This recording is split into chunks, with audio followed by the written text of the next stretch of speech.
J'espère que vous allez bien, j'espère que vous vous portez bien. La situation devient de plus en plus compliquée chaque jour, pratiquement chaque heure, chaque demi-journée maintenant.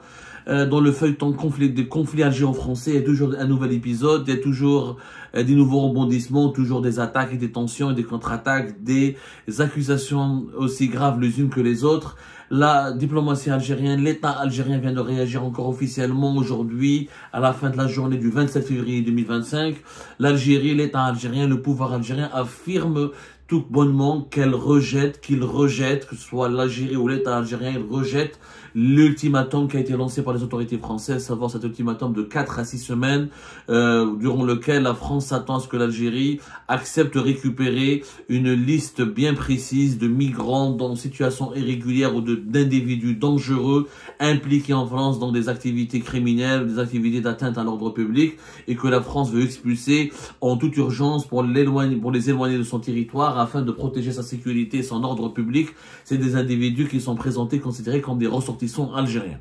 La diplomatie algérienne, le ministère algérien des Affaires étrangères vient d'affirmer que l'Algérie rejette les ultimatums et appliquera une réciprocité stricte à toutes les restrictions imposées aux mobilités par la France. L'Algérie rejette les ultimatums et les menaces et appliquera une réciprocité stricte et immédiate à toutes les restrictions apportées aux mobilités par la France. Les mobilités, ça veut dire les déplacements et les accès au territoire, notamment en Algérie. Là, les autorités algériennes, le ministère algérien des Affaires étrangères fait référence aux fameuses sanctions qui toucheront les dirigeants algériens, détenteurs de passeports diplomatiques et qui seront refoulés par la France lorsqu'ils voudront pénétrer ou accéder au territoire français. C'est la fameuse liste des 112 dirigeants algériens dont nous avons révélé l'exclusivité aujourd'hui ce matin, 27 février 2025, et ça fait suite aux déclarations du chef de la diplomatie française, Jean-Noël Barrot, qui a confirmé qu'il y aura des restrictions d'accès au territoire français contre des hauts dignitaires du régime algérien. Alors, dans la montée de la cadence, la diplomatie algérienne, elle riposte dans un communiqué, elle accuse la France de vouloir œuvrer et d'entraîner les relations algéro-françaises dans une posture de rupture, et l'Algérie rejette ou lave les mains et affirme qu'elle n'est nullement responsable de la dégradation actuelle des relations diplomatiques et politiques entre les deux États. Dans la montée en cadence de l'escalade et des tensions que la partie française a imprimées à la relation entre l'Algérie et la France, l'Algérie n'a pris l'initiative d'aucune rupture et a laissé la partie française en assumer seule la responsabilité pleine et entière. Voilà ce qu'affirme ouvertement le communiqué du ministère algérien des Affaires étrangères. Donc l'Algérie, elle refuse d'assumer la moindre responsabilité et elle estime qu'elle est victime, au contraire, des agissements d'une certaine classe politique française, bien sûr influencée par l'extrême droite et agissant sous l'emprise de l'extrême droite. Selon les autorités algériennes, l'Algérie serait même calme, tranquille, elle ne fait aucun mal, elle ne commet aucun tort. Et elle n'a commis pas la moindre erreur, elle n'a pas ni provoqué la France, ni a cherché à humilier la France, ni elle n'est responsable du moindre dérapage. L'Algérie s'est astreinte au calme, à la mesure et à la retenue. Ce faisant, elle n'avait pour objectif que d'exercer ce droit et d'assumer ses devoirs vis-à-vis de ses ressortissants vivant en France. Le droit français, les conventions bilatérales, le droit européen et le droit international sont tous du côté de l'Algérie, notamment en matière de protection consulaire de ses ressortissants. Et le pouvoir algérien, pour lui, c'est bon, il a raison sur tout. Les dirigeants algériens, ils ont l'art de transformer des situations complexes en des situations très limpides et bien sûr, toujours en leur faveur. Et pour les dirigeants, pour le pouvoir algérien, l'Algérie, elle est calme. Elle n'insulte pas, elle ne diffame pas, elle ne provoque pas, elle ne violente pas, elle ne fait rien de mauvais, elle ne fait rien de mal, elle ne fait rien de provoquant ou de provocateur, elle n'a absolument fait pas d'erreur. Voilà, l'Algérie, elle est irréprochable selon les autorités algériennes. Au contraire, elle veut juste protéger ses ressortissants qui vivent en France, et le droit international, le droit européen, le droit français et les conventions bilatérales sont tous du côté de l'Algérie. Waouh, incroyable. Il y a vraiment un communiqué très très fort. C'est-à-dire là, les autorités algériennes, on n'est pas dans la fuite en avant. On est dans l'inconscience, on est dans le dîner de réalité. Il y a des citoyens algériens impliqués dans des actes criminels. Il y a des Algériens qui n'ont pas de papier depuis des années, qui ont fait plusieurs fois l'objet d'une obligation de quitter le territoire français, qui ont été condamnés par la justice, qui font l'objet de plusieurs, qui ont fait de la prison, qui ont été emprisonnés, incarcérés, qui ont été placés dans des centres de rétention administrative. Mais les autorités algériennes disent non, on n'a rien fait de mal. C'est les autorités françaises qui sont responsables de toutes les défaillances, de toutes les provocations. Les manquements, voilà ce que dit encore le ministère algérien des Affaires étrangères. Les manquements constatés aux obligations nationales et internationales sont le fait de la partie française, comme en témoigne le recours abusif et arbitraire aux décisions administratives d'éloignement des ressortissants algériens, les privant de l'usage des voies de droit que leur garantit la législation française elle-même. Et ben voilà, c'est la France qui abuse. Les autorités algériennes accusent maintenant les autorités françaises de recourir abusivement aux décisions arbitraires d'éloignement des ressortissants algériens. Alors qu'il faut savoir que dans la loi française, effectivement, quand on a une OQTF, on peut faire un recours au niveau d'un tribunal administratif, etc. Et que effectivement, même les médias français le disent, même il y a des associations françaises qui le disent, il y a des abus et des dérives. Mais voilà, il n'y a pas de manquement. Il y a quelques abus et des dérives, mais la loi française protège. Une OQTF n'est pas appliquée sur le champ. Il y a des droits de recours. Il y a beaucoup de recours, il y a beaucoup de possibilités pour invalider une OQTF. Donc ça, mais ça, les autorités algériennes ne le disent pas. L'Algérie, quant à elle, est attentive à sa position internationale et reste attachée au respect de l'intégralité du corpus juridique régissant les modalités entre l'Algérie et la France, sans sélectivité et sans détournement de ses vocations, telles qu'elles ont été identifiées conjointement par la France et l'Algérie. Dans ce même esprit, l'Algérie rejette catégoriquement les ultimatums et les menaces. De la même manière, elle appliquera une réciprocité stricte et immédiate à toutes les restrictions apportées aux mobilités entre l'Algérie et la France. Donc l'Algérie respecte le droit international. Je ne crois pas.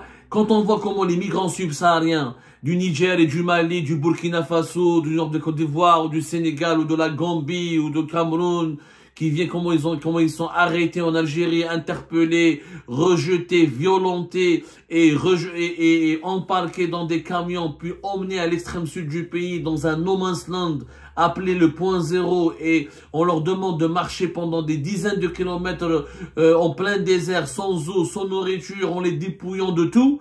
Je ne crois pas que l'Algérie serait exemplaire en matière de respect et de préservation des droits des migrants. Franchement, ce communiqué, il est très engagé, il est bien écrit, il est très engagé, mais il ne colle pas à la réalité. L'Algérie, on prétend donc qu'elle n'est responsable de rien. Les autorités algériennes en disant qu'elles sont totalement innocentes, que tout est de la faute de la France. C'est pas vrai. C'est pas crédible en tout cas. C'est pas vraiment crédible parce que dans la manière avec laquelle les autorités algériennes elles-mêmes gèrent les migrants clandestins vivant sur le territoire algérien et originaires des pays de l'Afrique subsaharienne, franchement, c'est l'enfer. Alors quand la France veut expulser, encore une fois, la France ne veut pas expulser tous les Algériens. La France veut expulser uniquement les Algériens qui sont impliqués dans des actes de délinquance et de criminalité et qui menacent l'ordre public.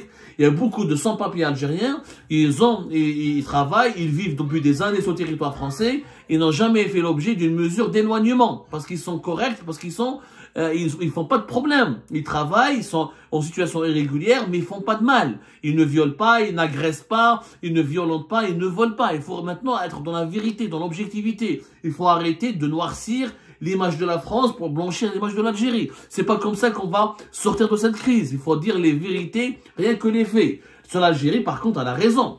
Sur pas mal de sujets dans ce communiqué. Il y a un recours abusif de la part des préfectures en France, des OQTF, la Cour des comptes, pas mal d'associations françaises, des députés, des sénateurs, le critique, la presse française le dit. Des fois, pour un oui et par un non, il y a une OQTF. C'est trop, c'est abusif, ça c'est vrai par contre.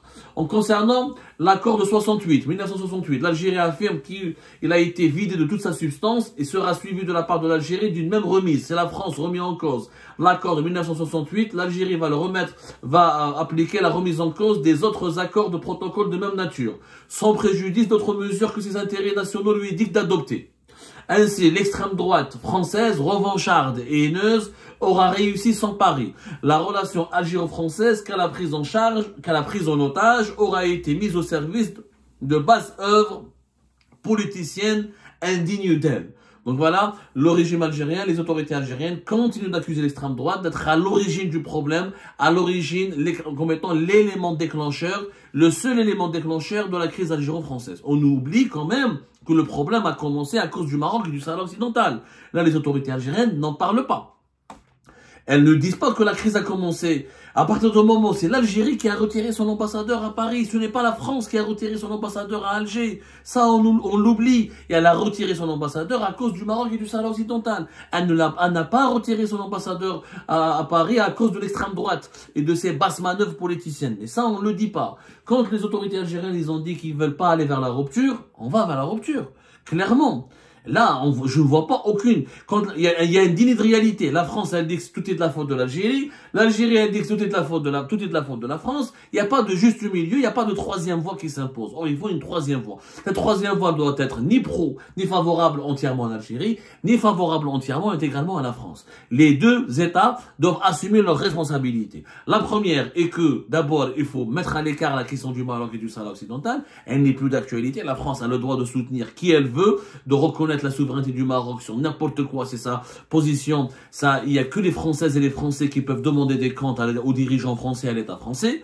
L'Algérie a le droit aussi de défendre ses orientations stratégiques et diplomatiques comme elle veut. Il n'y a que les Algériennes et les Algériens qui peuvent demander des comptes à leurs dirigeants. Et les Françaises et les Français n'ont pas le droit de juger les dirigeants algériens. Maintenant, revenons aux problèmes bilatéraux. Il y a un vrai problème d'immigration. Effectivement, il faut le constater. Même nous, on le dit. On le voit dans les rues des grandes villes françaises. On ne va pas le nier. Il y a un nombre important de migrants algériens qui malheureusement versent dans la délinquance, dans les réseaux criminels, dans la petite ou la grande criminalité parce qu'ils ne s'insèrent pas, ils ne trouvent pas de travail, ils sont dans de mauvaises conditions de vie, ils sont dans de mauvaises conditions, ils sont dans des conditions d'immoralité absolue sur le territoire français. Et ils ne représentent pas tous, bien sûr, la communauté algérienne. La communauté algérienne, dans son écrasante majorité, elle est bien intégrée, elle travaille bien, même s'il y a beaucoup de pauvreté et de précarité qui minent cette communauté. Mais il y a aussi d'autres composants, des médecins, des cerveaux, des ingénieurs et des personnes très instruites qui participent au développement de la France et qui contribuent à sa grandeur. Et encore une fois, la France n'a jamais dit qu'elle veut